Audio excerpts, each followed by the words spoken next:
안녕하세요. 중요한 국제경제 뉴스를 간단하게 5분 안에 정리해주는 간편 뉴스, 5분 경제입니다. 스마트폰으로 언제 어디서나 볼 수 있게 간편하고 간결한 뉴스, 취준생이 알아두면 좋은 국제경제 동향, 재테크에 도움이 되는 직장인과 주부를 위한 뉴스, 오늘의 5분 경제 시작합니다. 오늘은 앞으로 며칠간 경제 뉴스를 가득 메울 재정 절벽에 대해서 알아보겠습니다. 먼저 재정 절벽에 대해 간략히 알아본 다음 조금 깊이 들어가 보겠습니다. 재정 절벽이란 단어만 보면 역시 이것도 무슨 말인지 감이 오지 않습니다. 재정이란 나라나 공공단체의 돈 관리를 하는 걸 말하는 것이고, 절벽은 그냥 낭떠러지고요. 나라의 재정이 절벽으로 떨어져서 망한다는 듯한 어감이지만 꼭 그렇진 않습니다. 한마디로 간단히 설명하자면 재정 절벽은 세금 증대와 정부 지출 감소로 재정 적자를 줄이는 것입니다. 근데 이렇게 세금을 늘리고 정부가 돈을 쓰지 않으면 경기가 침체될 것이라는 것입니다.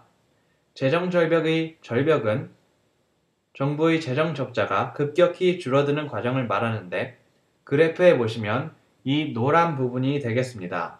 좀 더 쉽게 보기 위해서 이 그래프를 뒤집어 보면 절벽이 확실히 보입니다. 노란 박스로 된 부분이 절벽 부분입니다.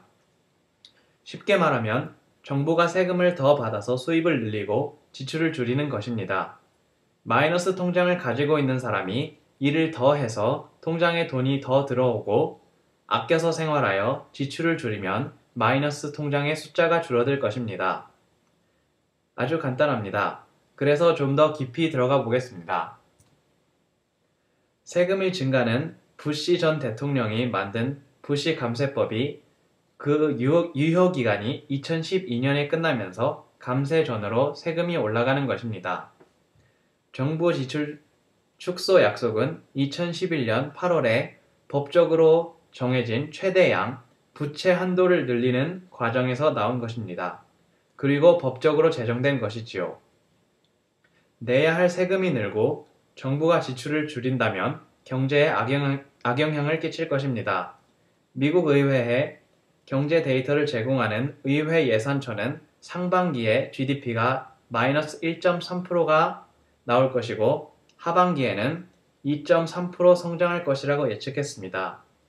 그러나 개인은 세금을 더 많이 내고 정부 지출에서 나오는 혜택이나 사업이 줄어들고 들어오는 돈이 더 작아지기 때문에 경기 침체를 유발할 수도 있다고 하네요. 이 재정절벽 문제를 해결하기 위해서 민주당의 오바마와 공화당의 베이너가 부시 감세법을 연장을 하거나 정부 지출을 좀 적게 줄여야 하는데 합의점을 찾지 못하고 있습니다. 오바마는 부자 증세를 통한 세금을 늘리고 복지는 많이 줄이지 않길 원하고, 공화당의 베이너는 부자 증세는 반대이며 탈세 방지와 복지 같은 지출을 줄이길 원합니다.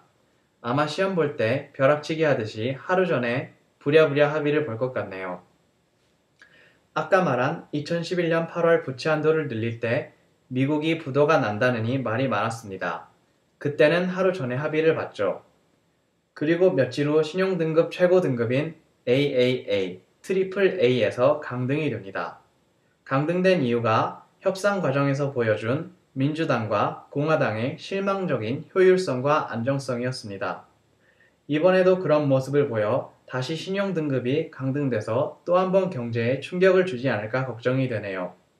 작년에 미국 정부가 돈을 많이 빌려서 법으로 정해진 부채 한도에 다다랐는데, 이 부채 한도를 우리나라 GDP 정도 늘렸음에도 불구하고 미국 재무부 장관 가이트너는 12월 31일에 다시 미국 정부 빚이 그 상한선에 다다른다고 하네요. 그렇지만 가이트너가 시간을 벌어보겠다고 해서 큰 일은 없지 않을까 합니다. 내용이 도움이 되셨나요? 이 밑에 공유 버튼을 눌러서 가족, 친구 혹은 동료와 페이스북이나 트위터로 공유해주세요. 유튜브 가입하시고 구독하시면 업데이트 될 때마다 볼 수 있고요. 좋아요 꼭 눌러주시고 댓글도 많이 달아주시면 감사하겠습니다. 트위터 숫자 5MIN ECON 팔로우 하시면 업데이트 알려드리니 많은 팔로우 부탁드립니다. 스마트폰으로 유튜브 앱 다운받으시면 지하철이나 버스 어디서나 보실 수 있습니다. 앱 다운 주소는 동영상 밑에서 찾을 수 있습니다.